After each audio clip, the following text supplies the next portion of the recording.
Halo semua. Apa kabar untuk hari ini? Semoga harimu selalu menyenangkan ya bro. Selamat datang di channel YouTube saya. Tolong dibantu subscribe, like dan share ya, supaya saya terus semangat bikin kontennya. Wakakakak. Solen 3 chapter 253 chapter 253 menuju ujian. Kamu bisa pergi sekarang. Terus bekerja keras. Dunia sebelum Tang Wulin mencair, memudar menjadi ketiadaan. Dingin. Matanya terbuka lebar, terkejut karena air mandi telah mendingin secara signifikan. Tetap saja, itu menyegarkan baginya. Tang Wulin melihat ke bawah untuk memeriksa tubuhnya tetapi tidak melihat perubahan drastis. Kemudian, kebutuhan mencakar yang mendalam di dalam perutnya mengarahkan pikirannya ke tempat lain. Saya kelaparan. Sudah berapa hari ini? Keluar dari bak mandi, dia mengeringkan dirinya sendiri dan dengan cepat berpakaian, terburu-buru untuk menghilangkan rasa laparnya dengan makanan. Tetapi ketika dia membuka pintu kamar kecil, dia hampir melompat ketakutan. Alih-alih Wu Zhangkong, 4 orang duduk di ruangan itu, salah satunya adalah wanita berambut putih yang tidak dikenal. Dia tidak pernah melihatnya selama perjalanannya ke Skysia City bertahun-tahun yang lalu. Kamu akhirnya bangun. Xie melompat ke arahnya. Jadi saya bangun tepat waktu. Melihat mereka, harapannya meningkat. Seharusnya masih ada waktu sebelum ujian, jika tidak, rekan satu timnya tidak akan ada di sini. Xie menggerutu, apa maksudmu pada waktunya? Kami sudah terlambat. Hah, Tang Wulin sangat terkejut, dia bahkan melupakan rasa laparnya. Ayo pergi. Shen Yi berdiri, menatap Tang Wulin dengan penuh makna sebelum berjalan keluar. Su Xiaoyan dan Bu Yue juga bangkit, yang pertama berseri-seri padanya sementara yang terakhir memiliki ekspresi apatis. Hanya, matanya jauh lebih ekspresif, perhatian masih melekat di kedalamannya. Tang Wulin mengangguk kepada mereka, lalu menoleh ke Xie. Siapa itu? Xie menjawab, dia adalah teman guru Wu dari Shrek. Kami sudah terlambat 3 jam, guru Wu sedang membantu kami di akademi sekarang, jadi kami harus bergegas, jika tidak, kami mungkin kehilangan kesempatan. Maafkan saya, ini semua salahku. Tang Wulin merosot karena malu dan menundukkan kepalanya. Kekikirannya telah memulai efek domino, dari menunda evolusi garis keturunan hingga menahan rekan satu timnya dan mungkin kehilangan kesempatan sekali seumur hidup. Dan semua ini, hanya demi menghemat uang. Xie terkekeh. Apa gunanya membicarakannya sekarang? Ketika Anda melindungi kami di garis depan sepanjang waktu, pernahkah kami mengucapkan terima kasih? Bagaimana tubuhmu? Bagaimana hasil meditasi mendalam Anda? Tidak dapat memberitahu Xie tentang segelnya, Tang Wulin hanya bisa tersenyum pahit dan berkata, aku juga tidak tahu, tapi aku merasa hebat. Dia menyadari bahwa, selain kelaparan, dia dalam kondisi baik. Kekuatan melonjak melalui tubuhnya, kekuatan jiwanya telah tumbuh. Dia memperkirakan itu ada di sekitar peringkat 27 atau peringkat 28 sekarang. Sama seperti pertama kali, kekuatan jiwanya tidak meningkat banyak. Meskipun rasa lapar masih menyelimuti pikirannya, dia merasakan bahwa tubuhnya telah diperkuat sepertiga dan, ketika mempertimbangkan kekuatan fisiknya yang sudah sangat besar, itu adalah peningkatan yang luar biasa. Apa yang benar-benar dia nantikan, bagaimanapun, adalah bagaimana kekuatan garis keturunannya telah berevolusi, serta kejutan yang dibicarakan oleh Old Tang. Tapi sekarang bukan waktunya untuk mengujinya. Faktanya, dia bahkan tidak punya waktu untuk makan. Apakah kamu punya sesuatu untuk dimakan? Tang Wulin bertanya pada Xie. Xie menggelengkan kepalanya. Tetapi pada saat itu, Gu Yue mengulurkan tas ke Tang Wulin. Dia menerima tas itu, langsung tahu apa itu hanya dari berat dan rasanya. Itu adalah roti kukus dan daging. Mereka tidak spektakuler, tapi lebih baik daripada tidak sama sekali. Dia tidak berterima kasih pada Gu Yue. Meskipun mereka telah menjadi terasing dalam 3 tahun terakhir, mengalami situasi hidup atau mati bersama adalah ikatan yang tidak akan pernah putus. Terima kasih tidak diperlukan untuk masalah sepele seperti itu. Itu 3 roti kukus dan 1 porsi daging. Baunya tidak terlalu menggugah selera, tetapi saat-saat yang sulit membutuhkan tindakan putus asa. Tang Wulin melahap makanan dengan kecepatan yang sangat mengejutkan sehingga tidak ada orang di seluruh benua yang berani mengatakan bahwa mereka adalah orang nomor 1 dengan kecepatan makan di hadapannya. Tidak ada satupun remah yang tertinggal pada saat mereka mencapai lantai pertama. Shen Yi mengemudi di sini. Mobil jiwanya yang ramping dan hijau tua diparkir di depan. Masuk, kata Shen Yi saat dia duduk di kursi pengemudi. Xie duduk di belakang tetapi segera diseret dan dipaksa ke depan oleh Gu Yue. Su Xiaoyan, duduk di samping jendela di kursi belakang, menutupi tawanya dengan tangan. Tang Wulin duduk di dekat jendela seberang, Gu Yue terjepit di antara mereka. Xie diam-diam mengutuk. Gu Yue terlalu mengontrol, memonopoli Wulin untuk dirinya sendiri. Gu Yue tetap tanpa ekspresi meskipun tindakannya, tetapi Tang Wulin sudah lama terbiasa dengannya. Dia bisa melihat betapa dia peduli hanya dengan fakta bahwa makanan yang dia berikan padanya, meskipun sedikit, sudah cukup untuk sementara mengurangi rasa laparnya. Gu Yue menyenggolnya. Dia berbalik untuk melihat bahwa dia menawarinya kotak jus. Hati Tang Wulin menghangat dengan gerakan itu. Dia tersenyum padanya, sebelum segera meminum jusnya. Kebahagiaan melintas di mata Gu Yue sebelum dia menutupnya untuk beristirahat. Keduanya duduk bahu-membahu, suasana nyaman dan damai di antara mereka saat lengan dingin Gu Yue menekan lengan hangat Tang Wulin. Shen Yi mengemudi dengan cepat tapi mulus, reaksinya tepat. Dia menangani mobilnya dengan keterampilan, tidak memiliki gerakan yang tidak perlu sehingga bisa menampilkan kecepatan penuhnya. Pemandangan melintas di luar jendela. Ini adalah pertama kalinya kelas 0 melihat seluruh kota Shrek. Kota itu terlalu ramai dan raksasa. Ketika Tang Wulin pertama kali meninggalkan kota Glorybound, dia mengira kota Isea terlalu berlebihan untuk dilihat, seluruh dunia itu sendiri. Dan sekarang, dia merasakan hal yang sama tentang kota Shrek, hanya saja, kali ini, dia membandingkan dengan Isea City. Ini benar-benar kota nomor 1 di benua itu. Dengan kecepatan Shen Yi, mereka tiba di Akademi Shrek yang legendaris dalam waktu 1 jam. Tembok kota kuno yang melampaui penglihatan mereka menjulang di atas mereka seperti naga besar yang melingkari akademi, polos dan tanpa dekorasi bahkan tanpa papan nama untuk menandai lokasinya. Kerumunan besar saat ini berkumpul di luar gerbang. Itu adalah lautan orang yang gaduh karena kebisingan dan kegembiraan. Bukannya masuk melalui gerbang depan, Shen Yi melaju ke samping. Setelah 7 atau 8 belokan, mereka menemukan diri mereka di depan tembok lagi dan di depan sebuah gerbang kecil. Shen Yi menekan tombol dan gerbang terbuka, menunjukkan jalan baru dan mobil jiwa berbelok ke jalan. Gerbang ditutup di belakang mereka. Lingkungan baru mereka damai dan tenang seolah-olah dengan melewati pintu itu mereka telah memutuskan koneksi mereka ke dunia luar dan memasuki era yang sudah lama berlalu. Apakah kita sekarang di Akademi Shrek? Xie bertanya pada Shen Yi. Shen Yi mengangguk. Ini adalah Akademi Shrek, atau seperti beberapa orang menyebutnya, kota dalam Shrek. Itu adalah kota Shrek yang asli, tetapi setelah kota itu berkembang, itu menjadi bagian dari akademi. Seluruh kota dibangun untuk kepentingan akademi, jadi inilah inti kota sekaligus tempat siswa belajar. Hanya mereka yang diakui oleh akademi yang diizinkan memasuki kota dalam Shrek. Mobil tidak melambat sedikit pun saat dia menjelaskan, terus melaju menuju inti akademi. Karena kamu terlambat, ujianmu akan lebih sulit dari biasanya. Anda akan diuji pada hal yang sama, tetapi akan memiliki lebih sedikit waktu untuk menyelesaikannya dan bahkan mungkin tidak memiliki kesempatan untuk beristirahat selama seluruh proses. Selain itu, jika Anda lulus, Anda hanya akan menjadi siswa yang bekerja. Siswa yang bekerja, apa itu? Tang Wulin bertanya. Shen Yi berkata, artinya Anda harus membayar sendiri biaya untuk menghadiri Shrek. Hah, rasa takut mencengkeram Tang Wulin hanya dengan menyebutkan menghabiskan uang. Xie tertawa dan berkata dengan bangga, tidak apa-apa. Kapten kami pandai menghasilkan uang. Aku yakin dia akan membantu kita. Tang Wulin tidak berdaya untuk membalas. Dialah yang menempatkan mereka dalam kesulitan ini. Shen Yi berkata, kamu tidak membayar uang sekolah, tetapi bekerja untuk sekolah untuk membayar uang sekolahmu. Apakah menurut Anda Akademi Shrek kekurangan uang?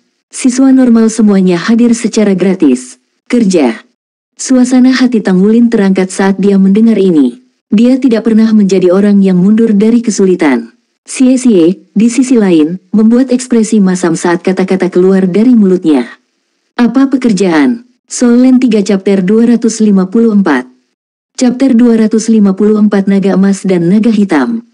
Shen Yi meliriknya. Tanya saya lagi jika Anda lulus. Masih terlalu dini bagimu untuk mengetahuinya. Mobil melaju dengan kecepatan siput, alun-alun raksasa segera terlihat.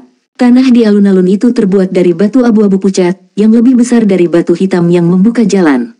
Ada bangunan dengan ketinggian yang sama dan arsitektur kuno yang diatur di sekeliling setengah alun-alun melingkar.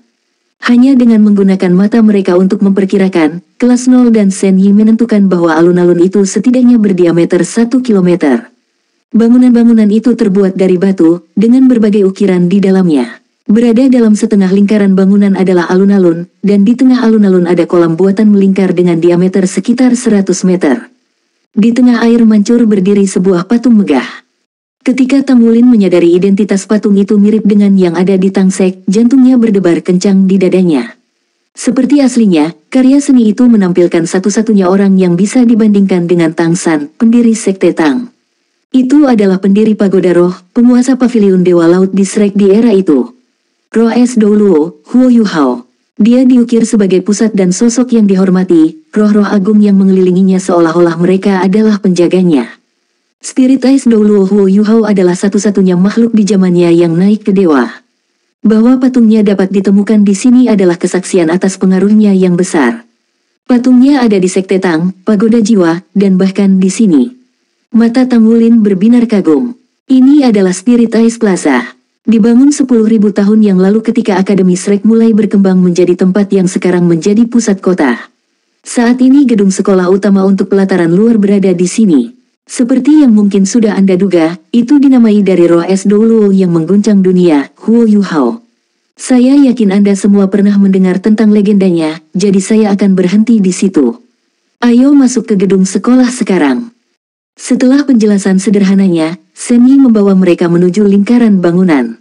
Dengan setiap langkah lebih dekat ke bangunan, pahatan yang diukir di permukaan bangunan menjadi lebih mudah dilihat. Ini semua adalah patung murid pelataran inti. Setiap siswa yang masuk ke pelataran dalam akan memiliki patung yang dibentuk sesuai dengan dirinya, untuk memperingati serta sebagai bukti sejarah Shrek, Shen Yi menjelaskan ketika dia melihat keajaiban di mata mereka. Tanpa membiarkan mereka mengagumi seni lebih jauh, Shen Yi menggiring mereka ke dalam gedung. Hal pertama yang menarik perhatian mereka adalah ukurannya. Langit-langit menjulang di atas mereka setidaknya setinggi 10 meter, terlepas dari kenyataan bahwa bangunan itu memiliki 6 lantai. Ada ilustrasi bagus yang ditarik ke dinding dan langit-langit berkubah, yang menyebabkan penonton berhenti dan menatap kewalahan oleh kemegahan. Meski begitu, pemandangan seperti itu tidak norak sama sekali, dan mampu mempertahankan suasana elegan. Shen Yi berbicara sambil berjalan. Gedung ini bernama House Shrek. Mural di dinding dan langit-langit merinci 20.000 tahun sejarah kami. Sangat bergengsi. 20.000 tahun sejarah. Sebuah yayasan yang tersebar di berbagai era benar-benar menakjubkan. Keempat siswa kelas 0 merasakan dorongan untuk bersujud sebelum sejarah keindahan ini. Baru sekarang mereka mengerti mengapa Akademi Shrek dikenal sebagai kuil suci para master jiwa. Bepergian ke Akademi Shrek seperti berziarah. Jika mereka cukup beruntung untuk belajar di sini, mereka akan memiliki pengalaman yang tak terlupakan selama sisa hidup mereka. Saat rasa malunya semakin berat, darah Tang Wulin mendidih, tangannya mengepal dan buku-buku jarinya bersinar putih. Saya hampir membuat rekan satu tim saya ketinggalan ujian Shrek. Kita semua harus masuk ke sini. Meskipun ini adalah pertama kalinya dia begitu dekat dengan Akademi Shrek, hanya sekedar merasakan kemuliaan, dia tahu di dalam hatinya bahwa dia harus memasukinya. Tidak ada seorang master jiwa yang bisa menahan godaan Akademi Shrek. Setelah melewati area beratap kubah, mereka menaiki tangga dengan jendela melengkung di setiap sisinya, yang memberikan pemandangan halaman di luar. Ada tanaman yang disimpan dalam bentuk terbaik di seluruh lapangan hijau, dan di sisi lain ada struktur batu yang mirip dengan satu kelas 0. Semua yang terlihat adalah bagian dari rumah Shrek yang menggambarkan seberapa besar bangunan itu. Bangunan setengah lingkaran tempat mereka pertama kali diperkenalkan hanyalah puncak gunung es. Bahkan istana kekaisaran dari era yang sudah lama hilang mungkin tidak bisa dibandingkan dengan bangunan ini. Tidak heran Shen Yi berkata Shrek tidak kekurangan uang. Berapa biaya yang dikeluarkan untuk membangun sesuatu yang begitu besar?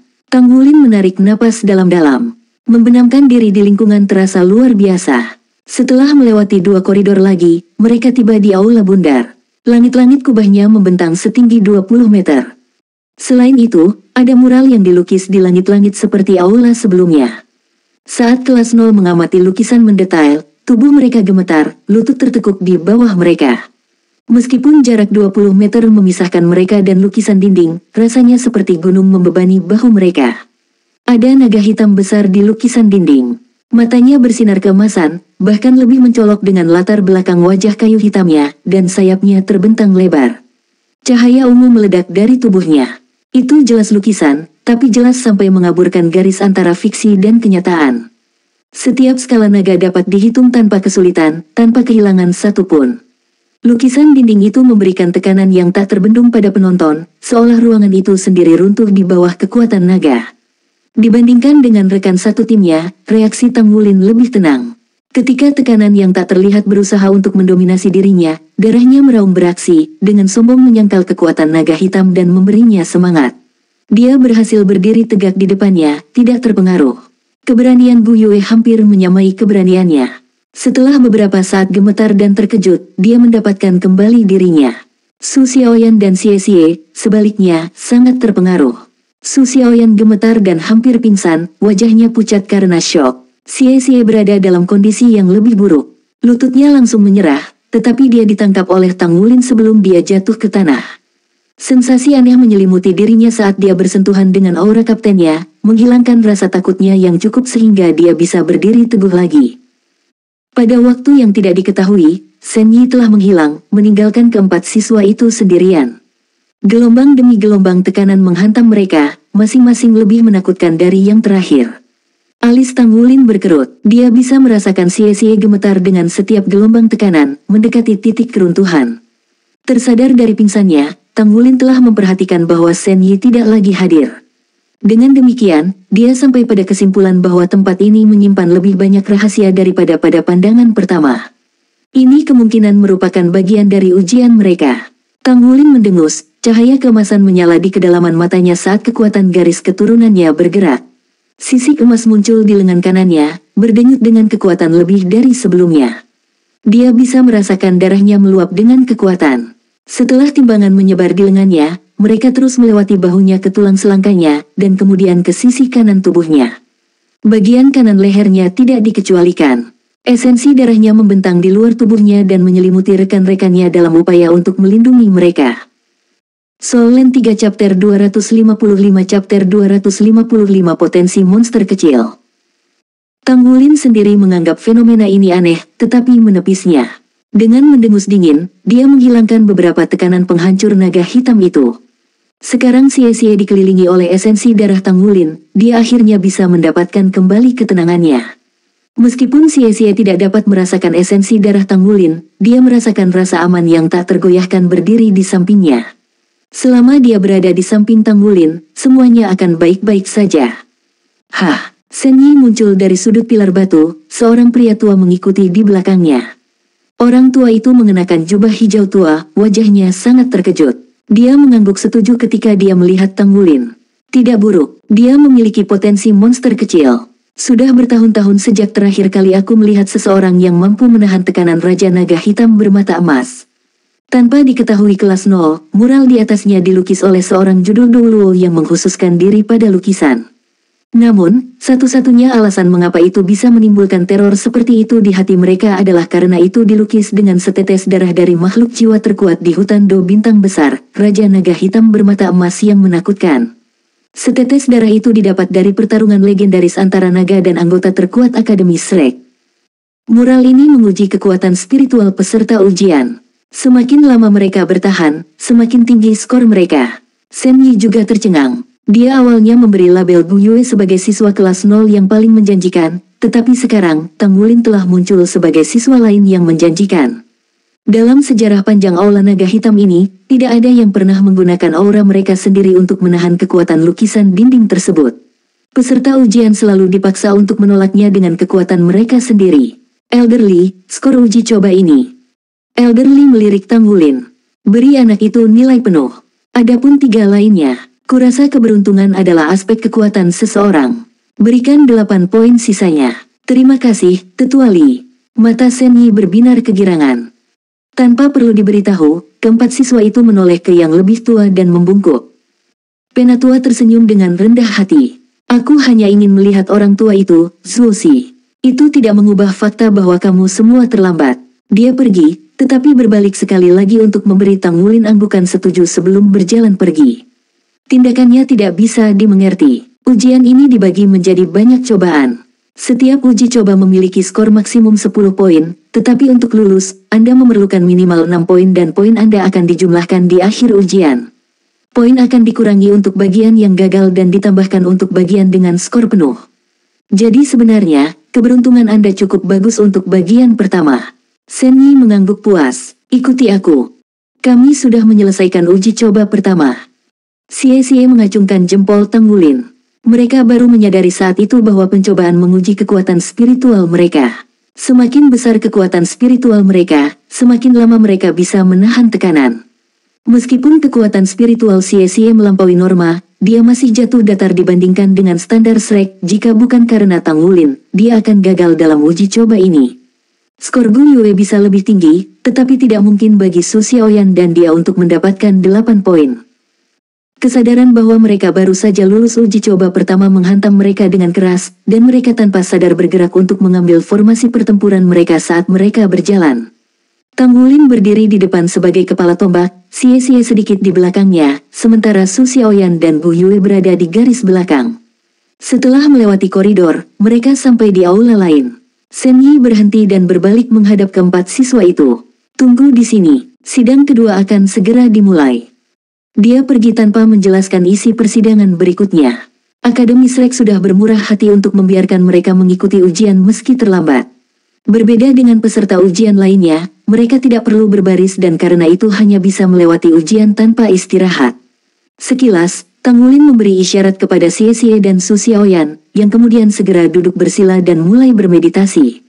Mereka sedikit menghabiskan waktu setelah melawan tekanan spiritual dari percobaan sebelumnya. Gu Yue, bagaimanapun, menggelengkan kepalanya, menunjukkan dia baik-baik saja. Pada saat itu, aula menjadi gelap seolah-olah malam telah turun. Tapi itu baru siang, terlalu dini untuk menjadi waktu malam. Lampu perak misterius menyala di tanah. Mereka saling menjalin, menghadirkan pemandangan yang mempesona sementara langit malam yang dilukis di atap kubah berubah menjadi hamparan ruang tanpa batas yang tampak hampir mustahil. Alis Gu Yue melonjak karena terkejut sementara Tang Wulin membangunkan Xie dan Su Xiaoyan yang nyaris tidak beristirahat. Pola perak di lantai perlahan memudar. Pada saat itu, seolah-olah mereka melayang di langit berbintang di dunia sihir. Berpegangan tangan, Tang Wulin memerintahkan saat dia meraih Xie dengan satu tangan dan Gu Yue dengan tangan lainnya. Gu Yue memegang tangan Su Xiaoyan dan dia, pada gilirannya, mengambil Xie menyelesaikan lingkaran. Dua cincin ungu naik di bawah Tang Wulin saat rumput blue silver meledak dari tubuhnya untuk membungkus semuanya dalam penghalang pelindung. Tanpa mengetahui apa musuhnya, ini adalah satu-satunya tindakan yang bisa dia lakukan. Setelah keamanan mereka diamankan, mereka akan memiliki kelonggaran untuk merumuskan rencana tanggapan. Tiba-tiba, lingkungan mereka berubah. Cahaya muncul di malam yang tenang. Sekarang, bagaimanapun, mereka menemukan diri mereka di tempat yang luas. Di mana kita? Saat mereka memikirkan ini, raungan memekakkan telinga memecahkan udara dan tekanan tirani menghantam mereka. Seekor monster jiwa muncul di depan mereka, benda mengerikan yang panjangnya lebih dari 10 meter dan tinggi 5 meter. Dua tanduk mencuat dari tengkoraknya, yang satu sedikit lebih panjang dari yang lain. Kulitnya tampak sekuat baju besi, menutupi mata merahnya. Itu adalah badak setan bumi. Setidaknya harus 3.000 tahun, Xie berkata dengan sungguh-sungguh. Mereka belum pernah bertemu dengan binatang seperti itu di platform kenaikan roh karena itu bukanlah penghuni hutan, tapi penguasa sabana. Meskipun tidak sekuat beruang Dreadclaw Dust Gold di hutan, kekuatannya tidak bisa diremehkan. Atributnya adalah bumi, menilai Gu Yue. Tang Wulin tetap diam, hanya membuat beberapa isyarat tangan. Gu Yue dan Su Xiaoyan berbalik dan berlari untuk membuka jarak sementara Xie bergegas ke samping. Untaian gemerlap blue silver grass mengikat pinggang mereka, menghubungkan keempat rekan satu tim. Dalam kilatan cahaya keemasan, seekor ular kecil muncul di bahu Tang Wulin. Goldlight telah berkembang pesat sejak 3 tahun lalu. Panjangnya sekitar setengah meter dan setebal kastanye sekarang. Sementara itu, sisik emasnya telah berubah dan tampak serupa dengan yang ada di lengan kanan Tang Wulin, lebih tebal dan lebih tajam dari sebelumnya. Cahaya emas meluncur di lengan kirinya dan melingkari lengannya, matanya berkilau keemasan. Badak setan bumi mengeluarkan raungan gemuruh lainnya dan mengais tanah 2 kali sebelum menyerang Tang Wulin. Alih-alih ketakutan, Tang Wulin merasakan darahnya bangkit dan berteriak dengan kegembiraan yang tak terhentikan. Ini adalah kesempatan sempurna untuk menguji pertumbuhannya setelah membuka segel kedua. Karena itulah, alih-alih mundur, dia menyerang ke depan untuk berbenturan langsung dengan binatang itu. Xie telah memposisikan dirinya ke samping pada saat itu, sementara cahaya kuning mekar di tanah di depan badak. Bumi melunak saat Gu Yue memberi isyarat dengan tangan yang diselimuti cahaya kuning. Elemen tanah tidak hanya dapat digunakan untuk mengeraskan tanah, tetapi juga dapat membuat rawa. Mata merah dari Earth Demon Rhinoceros penuh dengan darah. Tepat sebelum ia menjadi mangsa di rawa, cahaya kuning muncul di bawah kakinya dan bumi mengeras kembali. Tanpa melambat, itu terus mengisi daya di Tanggulin. Soul Land 3 Chapter 256. Chapter 256 Cincin Jiwa Emas. Tanggulin melesat ke depan seperti roket, mengaktifkan Blue Silver Impaling Array saat dia mendorong dirinya sendiri ke udara. Badak iblis bumi menyerbu langsung ke dalam barisannya, tubuhnya yang besar dan tebal nyaris tidak tertahan sesaat. Tanggulin mengambil keuntungan dari pembukaan ke tepi lebih dekat dan menarik semua kekuatannya ke tinjunya, meninju tepat di wajah. Badak meraung, menurunkan tanduknya untuk melawan kepalan tangannya. Dalam hal kekuatan, badak setan bumi akan menempati peringkat 3 teratas di antara makhluk jiwa dengan level yang sama. Namun, beruang Dreadclaw Dust Gold hanya akan menempati peringkat 10 besar. Bang! Rasanya seperti ditabrak kereta api. Tanggulin terbang mundur seperti bola meriam, seluruh lengannya mate rasa karena benturan. Namun, dia tetap melemparkan seutas rumput Blue Silver untuk mengikat leher badak seperti lasso. The Earth Demon Rhinoceros juga mundur dari bentrokan tersebut. Meski tidak terluka, Tanggulin bangga dengan prestasinya. Bagaimanapun, Earth Demon Rhinoceros ditakuti karena kekuatannya yang brutal. Tanggulin mengambil kesempatan untuk mengamati sekelilingnya saat di udara. Tempat ini mengingatkannya pada arena binatang tua, tempat orang-orang dengan keberanian dan kekayaan berkumpul, tempat di mana para master jiwa bertarung satu sama lain atau makhluk jiwa, tempat yang menggoda orang lain dengan janji pahala yang besar. Dan tempat ini merasakan hal yang sama. Kekuatan Earth Demon Rhinoceros sangat kuat, pertahanannya melebihi bahkan dari Dust Gold Dreadclaw Bear. Yang kurang adalah kekuatan serangan. Dia menarik dengan kuat seutas Blue Silver Grace dan, seperti pegas terkompresi, dia terbang di udara saat ketegangan dilepaskan dalam semburan otot dan adrenalin. Xie, diposisikan di sisi badak, memilih momen ini untuk bertindak. Cincin jiwa keduanya menyala saat dia mengaktifkan Light Dragon Storm. Dengan pengalaman tempurnya yang kaya, Xie menunjuk kepala badak sebagai titik terlemahnya. Target terbaik. Master jiwa tipe kelincahan memiliki serangan paling eksplosif di antara rekan-rekan mereka. Xie tidak terkecuali. Badak iblis bumi bergerak-gerak dalam upayanya mengejar Tanggulin, memberi Xie kesempatan sempurna untuk menyerang. Dia mengambilnya. Meskipun serangan seperti itu tidak bisa menembus kulit tebal badak dan bahkan pertahanan yang lebih tebal, serangan itu masih menyengat. Ini cukup untuk mencapai tujuan Xie. Mendengus kesakitan, badak mengangkat kaki kanannya dan menginjak. Tanggulin, masih di tengah penerbangan, meraih untaian yang menghubungkan ke Xie dan menariknya ke udara. Ledakan. Cahaya kuning meledak keluar saat kaki badak turun, hanya menghilang setelah melakukan perjalanan dalam radius 25 meter. Sedikit lagi dan itu akan mencapai Gu Yue dan Su Xiaoyan. Itu adalah War Storm, skill serangan jiwa yang memiliki efek kelumpuhan yang hebat. Tanggulin cukup cepat untuk menghindarinya, tetapi Xie terlambat satu langkah karena dia kehilangan kendali atas tubuhnya karena sensasi mate rasa. Dia mendorong kekuatan jiwanya untuk bergerak, mengedarkannya ke seluruh tubuhnya. Sementara itu, Tanggulin mendarat di atas kepala badak. Sisik emas memoyak kulitnya saat lengannya berubah menjadi cakar naga emas tertingginya. Di antara semua elemen, bumi memiliki pertahanan dan stabilitas terkuat. Jarang yang lain bisa menundukkannya. Dengan demikian, rintangan terbesar dalam mengalahkan badak setan bumi adalah menghancurkan pertahanan pendukungnya. Meski begitu, ini tidak menjadi masalah bagi Tanggulin. Selama dia bisa menembus kulitnya, maka efek menghancurkan cakar naga emasnya akan mengurus sisanya. Kekalahan badak hanya masalah waktu. Namun, sesuatu yang tidak terduga terjadi. Saat cakar naga emasnya terwujud, tubuhnya terbakar panas saat api membakar darahnya. 2 cincin jiwa ungu miliknya lenyap, dan sebagai gantinya, cincin jiwa emas muncul. Cincin jiwa emas. Baik Su Xiaoyan dan Gu Yue tercengang oleh pemandangan yang belum pernah terjadi sebelumnya ini, sama sekali lupa untuk mempersiapkan keterampilan jiwa mereka. Bahkan Xie, yang merencanakan serangan kedua dari udara, ternganga melihat pemandangan itu. Cincin jiwa emas bersinar dengan cahaya yang cemerlang, menghujani Tang Wulin dengan emas yang indah. Sisik di lengan dan cakar tidak lagi berwarna kusam.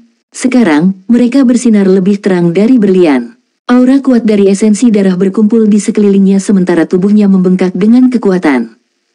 Bang! Badak iblis bumi melemparkan kepalanya ke belakang, melemparkan Tang Wulin. Terlalu asyik dengan perubahan tubuhnya, Tang Wulin melewatkan kesempatannya untuk menyerang. Dia hanya berhasil mengangkat lengannya yang bersisik untuk memblokir kula badak. Kali ini, dia tidak gemetar atau lengannya melemah karena benturan. Bingung, dia melihat cahaya keemasan di tubuhnya. Gu Yue berseru, hati-hati. Cahaya kuning melonjak ke arahnya, lonjakan bumi mengikuti di belakangnya. Baru saja mendarat di tanah, dia bersiap untuk serangan gencar. Namun, adegan aneh terjadi. Sama seperti paku bumi menusuknya, cahaya keemasan menyatu dengan kulitnya dan dia terlempar ke udara, tanpa cedera. Tang Wulin mengerang saat benturannya melanda, tetapi dia dengan cepat menyadari. Cahaya keemasan itu memperkuat tubuhku. Apakah ini kejutan yang dibicarakan oleh Old Tang? Dengan tidak ada waktu tersisa untuk merenung, dia berputar di udara dan meraih untaian rumput blue silver yang melilit kepala badak, menyelam seperti elang. Bala bantuannya akhirnya tiba. Masih dalam penerbangan, Xie membelah menjadi 3 klon yang menuju ke badak. 3 bayangan lainnya mengikuti di belakang mereka, tersembunyi dari pandangan. Setelan terkuat dari belati naga bayangannya adalah kemampuannya untuk tetap tersembunyi di dalam bayang-bayang. Dalam sekejap ini, Xie menunjukkan kekuatan penuh dari kedua keterampilan jiwa ketiganya, menggabungkannya menjadi klon naga kembar. Klon naga cahaya dan klon naga bayangan masing-masing dapat membuat 3 klon, total 6 klon. Masing-masing bergerak menuju jiwa binatang, menyerangnya dari sudut yang berbeda. 2 dari mereka menyerang secara langsung, mengarah langsung ke mata. Tidak peduli seberapa kuat kulitnya, mata akan menjadi titik lemah. Seolah memahami ini, badak setan bumi menggunakan kelopak matanya yang tebal untuk melindungi dari serangan Xie. Karena klon naga kembar membutuhkan kendali maksimum dan kekuatan jiwa, Xie tidak dapat memanfaatkan keterampilan jiwa lainnya secara bersamaan, tapi dia tidak perlu melakukannya. Efek mengganggu dari 6 klon yang menyerang pada saat yang sama sudah cukup. Tanpa berhenti, Su Xiaoyan mengaktifkan Starlight Shackles di bawah badak, mengikatnya di tempatnya. Rantai itu mencegah badak menyerang kedua gadis itu. Meskipun efektif hanya dalam sekejap, belenggu tersebut telah mengganggu pusat gravitasi makhluk buas dan membuatnya jatuh. Bintang bertebaran di langit. Meskipun itu hanya ilusi, pemandangan seperti itu sudah cukup untuk memicu kemampuan jiwanya. Staf Starwill Eyes Su Xiaoyan menerima malam itu sebagai fakta, memberinya kendali mutlak dari Starlight Shackles-nya.